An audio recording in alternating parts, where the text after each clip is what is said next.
ಅಲಕನಂದ, ಭಾಗೀರಥಿ, ಯಮುನಾ, ಗಂಗಾ ಹೀಗೆ ಹಿಮಾಲಯದಲ್ಲಿ ಉಗಮವಾಗುವ ಬಹುತೇಕ ನದಿಗಳು ಪೂರ್ವ ದಿಕ್ಕಿನತ್ತ ಹರಿದರೆ ಸರಸ್ವತಿ ನದಿ ಹಿಮಾಲಯದಲ್ಲಿ ಹುಟ್ಟಿದರೂ ಕೂಡ ಪಶ್ಚಿಮದ ಕಡೆ ಹರಿಯುತ್ತಾ ಕುರುಕ್ಷೇತ್ರ ಅಂದರೆ ಈಗಿನ ಹರಿಯಾಣ, ರಾಜಸ್ಥಾನ, ಮಧ್ಯಪ್ರದೇಶಗಳ ಮೂಲಕ ಗುಜರಾತ್ ರಾಜ್ಯವನ್ನು ಪ್ರವೇಶಿಸಿ ಸಮುದ್ರ ತಳದಲ್ಲಿ ಮುಳುಗಿ ಹೋಗಿರುವ ದ್ವಾರಕಾ ಬಳಿ ಸಮುದ್ರ ಸೇರಿತ್ತು ಎಂಬುದು ನಮ್ಮ ಪುರಾಣಗಳಲ್ಲಿ ಉಲ್ಲೇಖಿಸಲಾಗಿದೆ. ಋಗ್ವೇದದಲ್ಲಿ 64 ಬಾರಿ ಸರಸ್ವತಿ ನದಿಯ ಉಲ್ಲೇಖವಿದೆ. ಮಹಾಭಾರತದಲ್ಲಿ 235 ಸಲ ಸರಸ್ವತಿಯ ಬಗ್ಗೆ ಉಲ್ಲೇಖವಿದೆ. ಬಲರಾಮ ತನ್ನ ಪಾಪ ಪ್ರಾಯಶ್ಚಿತ್ತಕ್ಕಾಗಿ ಸರಸ್ವತಿ ನದಿಯ ಪಾತ್ರದ ಮುಖಾಂತರವೇ ಹಿಮಾಲಯವನ್ನು ತಲುಪಿ ತನ್ನ ಪಾಪವನ್ನು ಕಳೆದುಕೊಂಡಿದ್ದ ಎಂದು ಪುರಾಣಗಳಲ್ಲಿ ಹೇಳಲಾಗುತ್ತಿದೆ. ಅರ್ಜುನ ಪಾಶುಪತಾಸ್ತ್ರವನ್ನು ಪಡೆಯುವಾಗ ತಪಸ್ಸು ಮಾಡಿದ್ದೇ ಇದೇ ಸರಸ್ವತಿ ತಟದಲ್ಲಿ ಎಂಬ ಐತಿಹ್ಯ ಇದೆ. ಸ್ಕಂದ ಪುರಾಣ, ನಾರದ ಪುರಾಣದಲ್ಲಿಯೂ ಮಾರ್ಕಂಡೇಯ ಋಷಿಗಳು ಇದೇ ಸರಸ್ವತಿಯ ತಟದಲ್ಲಿಯೇ ವಾಸವಾಗಿದ್ದರು ಎಂದು ತಿಳಿಸುತ್ತದೆ. ಪ್ರಸ್ತುತ ಗಂಗಾ ನದಿಗಿಂತಲೂ 16ರಿಂದ 20ರಷ್ಟು ದೊಡ್ಡದಾದ ನದಿ ಪಾತ್ರವನ್ನು ಹೊಂದಿದ್ದ ಸರಸ್ವತ ನದಿ ಅಂದಿನ ಕಾಲಕ್ಕೆ ಅತಿ ದೊಡ್ಡ ನದಿಯಾಗಿತ್ತು. ಅದರ ಪಾತ್ರದ ಸುತ್ತಮುತ್ತಲಿನ ಭೂಮಿ ಅತ್ಯಂತ ಫಲವತ್ತಾಗಿತ್ತು ಎಂದು ನಂಬಲಾಗಿದೆ.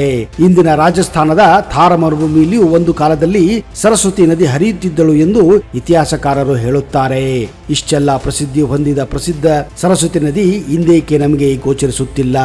ಸರಸ್ವತಿ ನದಿಯನ್ನು ಗುಪ್ತಗಾಮಿನಿ ಎಂದೇಕೆ ಕರೆಯುತ್ತಾರೆ?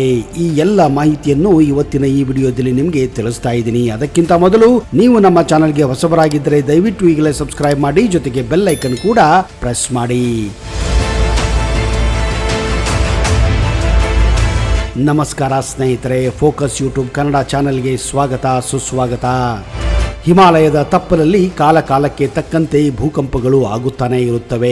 ಕಳೆದ 2 ವರ್ಷಗಳ ಹಿಂದೆ ನಡೆದ ಅಂತಹದೇ ಒಂದು ಭೂಕಂಪದಲ್ಲಿ ಅರ್ಧಕ್ಕರ್ಧ ನೇಪಾಳ ರಾಷ್ಟ್ರ ವಿಪತ್ತಿಗೆ ಒಳಗಾಗಿ ಜಲಪ್ರಳಯವಾಗಿ ಇನ್ನೂ ಚೇತರಿಸಿಕೊಳ್ಳುತ್ತಿರುವುದು ನಮಗೆಲ್ಲ ಗೊತ್ತಿರುವ ವಿಷಯವೇ.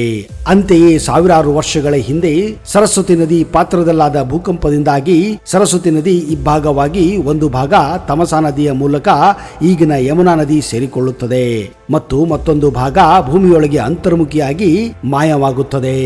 ಸರಸ್ವತಿ ನದಿಯ ಉಪನದಿಗಳಾದಂತಹ ಶತುದ್ರಾ ಹರಿಯಾಣದ ರೋಪಾಳ್ ಬಳಿ, ಈಗಿನ ರೂಪ್ ನಗರ ಬಳಿ ಯು ಟರ್ನ್ ತೆಗೆದುಕೊಂಡು ಇಂದಿನ ಹರಿಯಾಣ ಬಳಿ ಸತ್ಲೇಜ್ ನದಿಯ ಮುಖಾಂತರ ಬಿಯಾಸ್ ನದಿಯಲ್ಲಿ ಲೀನವಾಗುವ ಕಾರಣದಿಂದಲೇ ಸರಸ್ವತಿ ನದಿಯ ಪಾತ್ರ ಬದಲಾಯಿತು ಎಂದು ಇತಿಹಾಸಕಾರರು ಹಾಗೂ ಪುರಾತತ್ವ ಇಲಾಖೆಯವರು ನಂಬಿದ್ದಾರೆ.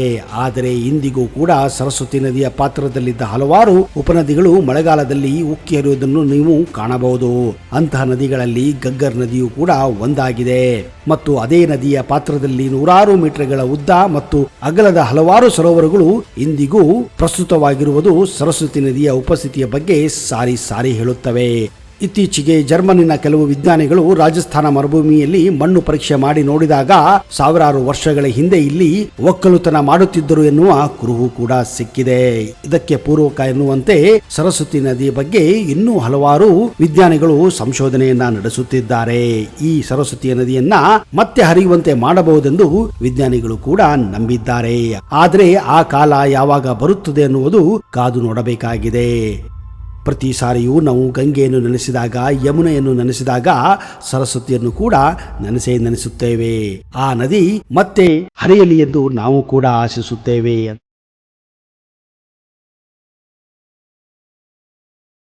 ಇಂತಹದೇ ರೋಚಕ ವಿಷಯಗಳಿಗಾಗಿ ಫೋಕಸ್ ಟಿವಿಯನ್ನ ನೋಡ್ತಾ ಇರಿ. ಅಲ್ಲಿಯವರೆಗೆ Jai Hind, Jai Karnataka. Keep watching Focus Kannada.